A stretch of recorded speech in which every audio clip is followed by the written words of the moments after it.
Praise the lord. ప్రభు అయిన యేసుక్రీస్తు ప్రశస్త నామంలో మీ అందరికీ మా హోసనా మినిస్ట్రీస్ తరపున హృదయపూర్వకమైన వందనాలు తెలియపరుస్తున్నాను. ప్రభు మిమ్మల్ని ఆశీర్వదించి దీవించునుగాక. ప్రియులారా, ఈ పూట పరిశుద్ధ గ్రంథంలో నుండి తిమోతికి పరిశుద్ధుడైన పౌలు రాసిన మొదటి పత్రిక 6వ అధ్యాయం 11వ వాక్యాన్ని నేను చదువుతున్నాను. జాగ్రత్తగా మీరు ఆలకించండి. దైవజనుడా, నీవైతే వీటిని విసర్జించి నీతిని, భక్తిని, విశ్వాసమును, ప్రేమను, ఓర్పును, సాత్వికమును సంపాదించుకొనుటకు ప్రయాసపడుము. ప్రియులారా, చూడండి, ఈ వాక్య భాగంలో తిమోతి అనే వ్యక్తి దైవజనుడైన పౌలుకి ఒక ఆత్మీయ కుమారుడు. కడుపును పుట్టిన బిడ్డను తండ్రి ఎలా ప్రేమిస్తాడో అంతకంటే మిన్నగా పరిశుద్ధుడైన పౌలు తిమోతిని ప్రేమించినట్లు పత్రికలలోని మాటలు మనకు తెలియపరుస్తాయి. ఎందుకంటే తిమోతి కూడా పౌలు ఎడల అంతే ప్రేమ కలిగి ఉన్నాడు. కల్లా కపటము లేని విశ్వాస ప్రేమలను ప్రత్యక్షపరిచినవాడు తిమోతి. ఈ రోజుల్లో అలాంటి వ్యక్తులు అరుదైపోతున్నారు, కరువైపోతున్నారని చెప్పడంలో కూడా సందేహం ఏమీ కూడా లేదు. భక్తిని నేర్పి హక్కును చేర్చుకొని ఈ పరిచర్యలో అనేక మెలకువలను నేర్పించిన పెద్దలను జ్ఞాపకం చేసుకొని తండ్రిలా భావించి వారికి లోబడి ఉండే వ్యక్తిత్వం కలిగిన స్వభావాలు కలిగిన వారిని మనం చూడలేకపోతున్నాం. కానీ తిమోతి పౌలు ఎడల ఒక తండ్రిలా ప్రవర్తించిన వాడు. పౌలు కూడా తిమోతిని ఓ బిడ్డలాగా అన్ని విషయాలు అరమర లేకుండా మాట్లాడి పరిచర్య యొక్క విషయాలు తెలియపరిచి ప్రోత్సహించాడు. ఒక మహిమ కలిగిన పరిచర్య చేయడానికి తిమోతిని ఆయుత్తపరిచాడు. ఈ తండ్రి అయిన పౌలు తన నిజ కుమారుడు అని పిలువబడే తిమోతికి చెప్తున్న మాటలు ఇవి. ఏమి సంపాదించుకోవాలి, ఏమి కూర్చుకోవాలి, ఏది అవసరం, ఒక హితోపదేశంగా పలుకుతూ ఇందులో ప్రాముఖ్యంగా మనం నేర్చుకోవలసింది సాత్వికమును సంపాదించుకొనుము అనే మాటని మనం గనక మన ధ్యానం కొరకై ఆలోచిస్తే, ఎందుకు ఈ సాత్వికమును సంపాదించుకొనుము అని చెప్తున్నాడు అంటే అంత ముఖ్యమా, అంత విశేషమైనదా? మరి విశేషమైనది కాకపోతే ఈ పత్రికలో ఈ మాటలు దైవజనుడు తిమోతికి ఎందుకు పలుకుతాడు, ఎందుకు చెప్తాడు? సంపాదించుకొనవలసినవి లోకంలో ఎన్నో ఉన్నాయి. మంచి పేరు సంపాదించుకో, ఖ్యాతి సంపాదించుకో, ఘనతను సంపాదించుకో, ఆస్తిని సంపాదించుకో, లేకపోతే నీకు తోచిన వాటిల్ని జాగ్రత్తగా దాచుకో, ఇలాంటివి ఎన్నో చెప్పాలి. కానీ విశేషంగా పరిశుద్ధుడైన పౌలు ఈ మాట చెప్పడంలో గల కారణాలు లేకపోలేదు. పరిశుద్ధ గ్రంథంలోనే మీరు గలతీ పత్రికలో మీరు చదివితే ఈ సాత్వికము యొక్క విశేషం మనకు తెలుస్తుంది. ఏంటి ఈ సాత్వికము అనంటే ఆత్మ యొక్క ఫలము అనేది ఈ గలతీ పత్రికలో మనకు స్పష్టమవుతుంది. ఒక వ్యక్తి దేవుని ఆత్మ కలిగి ఉన్నాడు. ఆ దేవుని ఆత్మ కలిగిన వ్యక్తి ఫలించే ఫలము సాత్వికం. అంటే దేవుని ఆత్మ కలిగిన వ్యక్తిలో ఈ సాత్వికం కనిపిస్తుంది. అంత విశేషమైనది, అంత విలువైనది, అంత ఘనమైనది. దేవుని ఆత్మ ఫలించే ఫలములలో ఒకటి ఈ సాత్వికం. నా ప్రియ సహోదరులారా, మనమంతా కూడా దేవుని ఆత్మ కలిగిన వారమే అని చెప్పుకుంటున్నాము. మనం అంత క్రైస్తవులమే అని చెప్పుకుంటున్నాము. మనం ప్రభుని ఎరిగిన వారమని చాటింపు వేయించుకుంటున్నాము. బైబిల్ చదువుతున్నాము, పాటలు పాడుతున్నాము, ప్రార్థనలు చేస్తున్నాము, భక్తి పారవస్యములో మునిగి తేలాడుతున్నాము. కానీ ఈ దేవుని ఆత్మ కలిగిన వ్యక్తిలో కనబడే స్వభావము సాత్వికం. అంటే ఎవరిలోనైతే ఈ సాత్వికం కనిపించదో మనం అతన్ని ఇట్టే గుర్తుపట్టవచ్చు, ఇతడు ఆత్మ ఫలములను ఫలించిన వాడు కాదు. ఎంతకీ ద్వేషంతోనూ, ద్వేషభావంతోనూ, ఈర్ష స్వభావంతోనూ, విమర్శనాత్మకంగా ఎదుటివానిని నొప్పించి ఏ విధం చేతనైనా ఎదుటివానిని రచ్చజేయాలి, కించపరచాలి, వీధిలోకి లాగాలి, అతని మీద ఇతనుకున్న ఆ ఈర్ష స్వభావాన్ని ప్రత్యక్షపరచాలి. ప్రియులారా, ఈ స్వభావాలన్నింటినీ గురించి మనం లేఖనాల్లో మనం చదివితే ఇది దైవ స్వభావం కాదు. ఊరిలోని ప్రజలు ఒక పాపాత్మురాలైన ఆ స్త్రీని రాళ్లతో కొడుతూ తరుముతున్నారు. ఆమెకు వాళ్ళు పెట్టిన పేరు పాపాత్మురాలు. మరి ప్రభు ఆమెని పాపాత్మురాలు అని పిలవలేదు కదా. 12 మందిలో ఒక్కడు ఇస్కరియోతు యూదా. అతని చర్యలన్నీ ప్రభు చూస్తూనే ఉన్నాడు. ప్రభుకి మరుగైనది లేదు. కానీ మీలో ఒకడు అంటాడే, కానీ ఇదిగో ఈ యోధాగాడే. ఈ యోధా ఇట్లా కనబడుతున్నాడు, కానీ నిన్న మధ్యాహ్నం వెళ్ళి ఎలా ఒప్పందాలు కుదుర్చుకొని వచ్చాడో నాకు తెలియదు అనుకుంటున్నాడు అని బట్టబయలు చేయలేదు. ఎందుకంటే ఆయన సాత్వికుడు. ప్రభువే చెప్పాడు, నేను సాత్వికుడను, దీన మనస్సు గలవాడను, మీ మీద నా కాడు ఎత్తుకొని నా యొద్ద నేర్చుకొనిడి అని ప్రభువు చెప్పాడు. నా ప్రియమైన సహోదరులారా, ఈ ఆత్మ యొక్క ఫలము ఈ సాత్వికము అన్నప్పుడు, ఈ సాత్వికము కలిగిన ఆ అనుభవం ఎంత శ్రేష్టమైనదో మనం గ్రహించాలండి. మనం ప్రభువుని ఎరిగిన వారమో కాదో తేల్చేది ఈ ఫలమే. మనం ప్రభువుని వెంబడించుచున్న వారమా, లోకాన్ని వెంబడించుచున్న వారమా, లోక ప్రజలను వెంబడించుచున్న వారమా తేల్చే చెప్పేదే ఈ సాత్వికమైన మనస్సు. మోషేను గురించి కూడా ప్రభు చెప్తాడు, సాత్వికము కలిగిన మనస్సు గలవాడు, ఎంత ఓర్చుకోగలిగిన వాడు, ఎంత సహించగలిగిన వాడు, ఎంత భరించగలిగిన వాడు ఈ సాత్వికమైన మనసు గలవాడు అనేది మోషేలో మనం చూడవచ్చు. యేసుక్రీస్తు ఆయన మొదటి ప్రసంగంలో కూడా మాట్లాడుతూ మత్తయి సువార్త 5వ అధ్యాయం 5వ వాక్యంలో, సాత్వికులు ధన్యులు, వారు భూలోకమును స్వతంత్రించుకొందురు. ప్రియులారా, యేసుక్రీస్తు మొదటి ప్రసంగం ఇది. ఆయన మొట్టమొదటిగా నోరు తెరిచి మాట్లాడిన మాటలు ఇవి.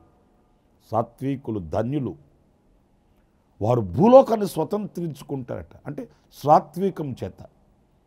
వాస్తవంగా మనకు తెలిసిందేంటి? లోకాన్ని స్వతంత్రించుకోవాలంటే కత్తి చేతబట్టాలి, గుర్రాలు, రథాలు, రౌతులు, ఈటెలు, డాళ్ళు, బాణాలు, యుద్ధాలు ఇవి ఉండాలి. వీటి చేతనే కదా రాజ్యాలు జయించేది, వీటి చేతనే కదా దేశాలు పట్టుకునేది. కానీ ప్రభు అలా చెప్పలేదు. ఈటెలు, రక్తపాతం, ఈర్ష స్వభావం, వీరత్వం, శూరత్వం వీటి వలన కాదు. సాత్వికము చేత భూలోకాన్ని స్వతంత్రించుకుంటారు. మన ప్రభు అయిన యేసుక్రీస్తుని కూడా చూడండి, ఆయన ఎవరినీ నిందించలేదు, ఎవరినీ బాధించలేదు, ఎవరినీ ఆయన కించపరిచి మాట్లాడలేదు. సాత్వికం చేత ప్రపంచాన్ని జయించిన జయవీరుడు మన ప్రభు అయిన యేసుక్రీస్తు. నా ప్రియ సహోదరి సహోదరుడా, ఈ సాత్వికమును సంపాదించుకొనమని పరిశుద్ధ పౌలు తమ కుమారునితో చెప్తున్నాడు. మరి ఈరోజు మనం ఏం సంపాదించుకుంటున్నాము? ఏమి సంపాదించుకొనమని ఎదుటివానికి బోధిస్తున్నాము? ఏది అవసరమైనదని మన కుటుంబీకులకు మనం తెలియపరిచి మన పిల్లలకు మనం బోధించగలుగుతున్నాము? ఇవన్నీ మనం ఆలోచించాలి. ఏది ముఖ్యమో సాత్వికము. అంత మాత్రమే కాదు, సామెతల గ్రంథంలో 14వ అధ్యాయం 30వ వాక్యాన్ని నేను చదువుతున్నానండి, మీరు జాగ్రత్తగా ఆలకించండి. అందులో ఇలా వ్రాయబడి ఉంది, సాత్వికమైన మనస్సు శరీరమునకు జీవము. పిల్లలు చూడండి, ఇక్కడ సాత్వికమైన మనసట శరీరానికి జీవం అంటండి, అంటే ప్రాణము. మనం చాలా సులువుగా సర్వసాధారణంగా మాట్లాడుకుంటుంటాం. ఈ రోజున మెత్తగా ఉంటే, లేకపోతే సాత్వికంగా ఉంటే లోకంలో బ్రతకలేమండి. అసలు బ్రతికించేదే సాత్వికం. దానికి వ్యతిరేకంగా మనమేమనుకుంటామంటే, ఏమి చేతగాని వాళ్ళలాగా మనం గనక మెత్తగా కనబడ్డామంటే నెత్తి మీదకి కూర్చుంటారండి. అంచేత ఏం చేయాలి? ఎదుటి వాళ్ళు నోరు తెరవక మునిపే మనం వాళ్ళ మీద ఎగబడిపోవాలి. ఎదుటి వాళ్ళు మనల్ని ఏమనక మునిపే మనమే వాళ్ళని 4 మాటలన్నీ కృంగతీసేయాలి. ఇది మనకు తెలిసిన సూత్రం, మన చేతిలో ఉన్న ఫార్ములా. కానీ వాక్యం ఏమంటుందంటే, మెత్తగా ఉంటే బ్రతకలేరు, సాత్వికంగా ఉంటే జీవించలేరు, అందుచేత సింహం వల్ల మీరు గర్జించుచూ ఉండండి అని చెప్పట్లే. సాత్వికమైన మనసు కలిగి ఉంటే అది శరీరమునకు జీవమట, ఆరోగ్యమట, జీవము, ప్రాణమండి. నా ప్రియమైన సహోదరులారా, నిమ్మలంగా, నెమ్మదిగా, ప్రశాంతంగా బ్రతుకులో ఉన్న రమ్యత చాలామందికి తెలియదండి. భక్తి అనే వేషంలో, భక్తి అనే ముసుగులో ఈ రోజున విర్రవీగిపోతున్నటువంటి మనుషులు కూడా మనం చూస్తున్నాం సమాజంలో. ఒకవేళ అలాంటి వారిని గూర్చి లేఖనంలో మనం వాక్యాన్ని చదివితే వాక్యం ఏమంటుందంటే, జీవించుచున్నావని పేరే కానీ నీవు మృతుడవు, జీవం నీలో లేదు అని వాక్యం చెప్తుంది. ఎందుకంటే పాపము, ఈర్ష, ద్వేషం, కక్ష, కార్పణ్యం గుండెల్లో నింపుకొని నీ అపరాధముల చేత బ్రతుకుతూ జీవించుచున్నానని చెప్పుకోవడమే కానీ నువ్వు చచ్చిన స్థితిలో ఉన్నావని వాక్యం చెప్తుంది. మనం ఏదో పెద్ద పెద్ద పాపాలు చేయాల్సిన అవసరం లేదు, లేదా ఏదో గుర్తింపు కలిగిన పాపాలు చేసి పాపి అని ముద్ర వేయించుకోవాల్సిన అవసరం లేదు. మనం అపరాధములు చేసి, అక్రమాలు చేసి మరేదేదేదేదో చేయవలసిన అవసరం ఏం లేదు. మన అపరాధముల చేత మనం ఎప్పుడు సచ్చిన వాళ్ళం అవుతాము అని అంటే, ఇదిగో ఈ సాత్వికమైనటువంటి మనస్సు మనకు లేనప్పుడు మృతతుల్యం అవుతుంది మన జీవితం. మన బ్రతుకంతా మృతతుల్యం అవుతుంది. గనుక ఈ సాత్వికమైన మనస్సును మనం కలిగి ఉన్నప్పుడు మనం జీవించుచున్న వారం గనుక ఆయనను స్తుతించగలుగుతాము, ఆయనను ఆరాధించగలుగుతాము, ఆయనను మహిమపరచగలుగుతాము. ఎందుకంటే వాక్యం చెబుతుంది, సజీవులే కదా నిన్ను స్తుతించున్నది. మృతుల లోకాన నీకు స్తుతి కలుగదు కదా. నా ప్రియమైన సహోదరులారా, ఎంత భావముతో కూడిన అనుభవాలు చూడండి. మనం దేవుని మందిరానికి వెళ్ళొచ్చు, కార్యక్రమాలన్నీ చేయవచ్చు, క్రైస్తవ లోకంలో పెద్దపీట మీద నిలవచ్చు. కానీ ఈ సాత్వికమైన మనస్సు నాకుందా లేదనని మనం పరిశీలించుకుంటే మనం చాలా నేర్చుకోవలసి వస్తుంది, పశ్చాత్తాపడవలసి వస్తుంది. ఈ సాత్వికమైన మనసే మన శరీరానికి జీవము అని వాక్యం స్పష్టం చేస్తుంది. ఇంకొక వాక్యాన్ని కూడా నేను ఈ సామెతల గ్రంథం 15వ అధ్యాయం 4వ వాక్యంలోని మాటలు ఒకసారి చదువుతాను, జాగ్రత్తగా వినండి. సాత్వికమైన నాలుక జీవవృక్షము. ఈ వాక్యం చూడండి, సాత్వికమైన నాలుక అంటే సాత్వికము కలిగిన వ్యక్తి మాటలు జీవవృక్షం అంట. ఎంత ఘనమైన శ్రేష్టమైన మాట మీరు ఆలోచించండి. జీవవృక్షం అంటే అర్థం ఏంటి? వృక్షము అనంటే అది ఫలములు ఇచ్చేది. ఈ సాత్వికము కలిగిన వ్యక్తి యొక్క మాటలట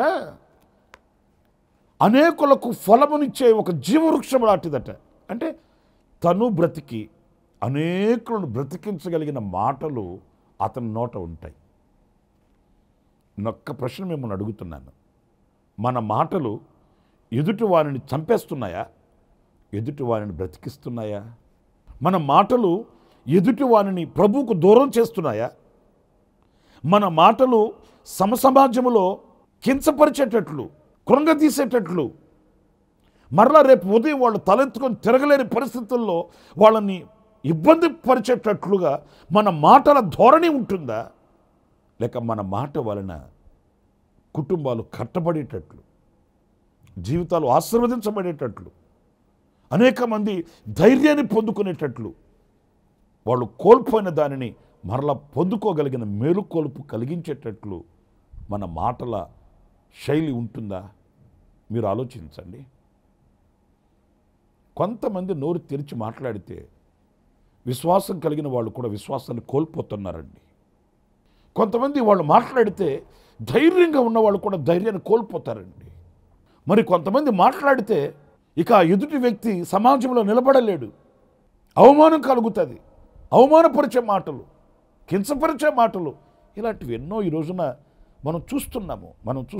మరీ ముఖ్యంగా ఈ సోషల్ మీడియా పెరిగిపోయిన ఈ దినాలలో ఎదుటి వాని మీద నిందలు వేయడం, నిందించడం, వేధించడం, వాని జీవిత అనుభవాలలోని దౌర్బల్యమైన వాటిల్ని ప్రపంచానికి ఎత్తి చూపించడం, ఇలాంటి నీచమైన కార్యక్రమాలను ఎన్నో మనం చూస్తున్నామండి. ఇవి మనకు తగినవి కావు. ప్రభువే చెప్పాడు, నేను త్వరగా వచ్చుచున్నాను, వాని క్రియలకు తగిన జీతం నా దగ్గర ఉన్నది, నేను వస్తున్నాను అని ప్రభువే చెప్పాడు. అన్నప్పుడు మనం సాత్వికమైన నాలుక కలిగిన వ్యక్తులమై జీవవృక్షము లాంటి అనుభవాలతో ఆ ఫలములు, ఆ జీవవృక్ష ఫలములతో అనేకులను జీవింప చేస్తున్నామా, అనేకులను మృతతుల్యమైన కార్యక్రమాల్లోకి నెట్టేస్తున్నామా? మన మాట ఒక వ్యక్తిని జీవింప చేయాలండి, చంపేయకూడదు, వాళ్ళని వేధించకూడదు, బాధించకూడదు. మనలో ఆ జీవవృక్ష ఫలములకు తగిన అనుభూతిని కలిగి ఉండాలంటే ఈ సాత్వికం మనకు కావాలి. నా ప్రియ సహోదరులారా, ఈరోజు మన అనుభవాలు ఎలా ఉన్నాయి? ఏం సంపాదించుకుంటున్నాం మనం? మనిషి జీవితం ఎంతండి? ఎంతకాలం ఈ లోకంలో మనం బ్రతుకుతాము? ఎంతకాలం ఈ లోకంలో మనం జీవించి లోకంలో ఉన్న వాటిని మనం పోగేసుకుంటాము? ఏ క్షణం ప్రభు మనం పిలుస్తాడో మనకు తెలీదు, మనం వెళ్ళిపోవాలి. మరి మనం ఈ లోకాన్ని విడిచే లోపు మనం సంపాదించుకోవలసింది ఏంటి? ఆస్తులు, అంతస్తులు, భోగభాగ్యాలు, పదవులు, మంచి పేరు, కీర్తి, ఖ్యాతి, ఇవా? పరిశుద్ధుడైన పౌలు చెప్తున్నాడు, సాత్వికాన్ని సంపాదించుకున్నైనా. ఎందుకంటే అది శరీరానికి జీవము, అది జీవవృక్షము, ఫలించి అనేకులకు ఆ ఫలములను పంచుతుంది. ఈ సాత్వికము కలిగిన వ్యక్తి యొక్క మాటలు జీవవృక్షమై ఆ ఫలముల చేత అనేక మంది బ్రతుకుతారు, అనేక మంది జీవిస్తారు. అలాంటి సుగుణములను మనం అలవర్చుకుందాము. అలాంటి కృపదేవుడు మనందరికీ అనుగ్రహించునుగాక. తలలు వంచండి, ప్రార్థన చేసుకుందాం. కృపా సత్య సంపూర్ణుడా, జీవాధిపతి అని ప్రభువా మీకు వందనాలు చెల్లిస్తున్నాను నాయన. సాత్వికము యొక్క విశేషతని మేము తలంచుకునే భాగ్యాన్ని ఇచ్చారు. ఆనాడు పరిశుద్ధ పౌలు తిమోతికి చెప్పిన మాట, విలువైన మాట, రమ్యమైన శ్రేష్టమైన మాట, సాత్వికాన్ని సంపాదించుకున్నామని. ఈనాడు మేము కూడా ఆ రీతిగా మా బ్రతుకులను మలుచుకొని జీవించడానికి సహాయం చేయమని మమ్మల్ని మీ చేతులకు సమర్పించుకుంటూ యేసు నామములో ప్రార్థించి వేడుకొనుచున్నాను తండ్రి. ఆమేన్. ఆమేన్. ప్రభు మిమ్మల్ని దీవించి ఆశీర్వదించునుగాక. ఈ దినమంతా విశేషమైన కృప నా దేవుడు సమృద్ధిగా మీకు అనుగ్రహించుగాక. ఆమేన్. ప్రతి దినము ఈ అనుదిన కృపాను సందేశాల కొరకు, ఇంకా మరిన్ని ఆత్మ సంబంధమైన సందేశాల కొరకు ఈ మా యూట్యూబ్ ఛానల్ ని సబ్స్క్రైబ్ చేసుకోండి. Pastor Ramesh, ministries.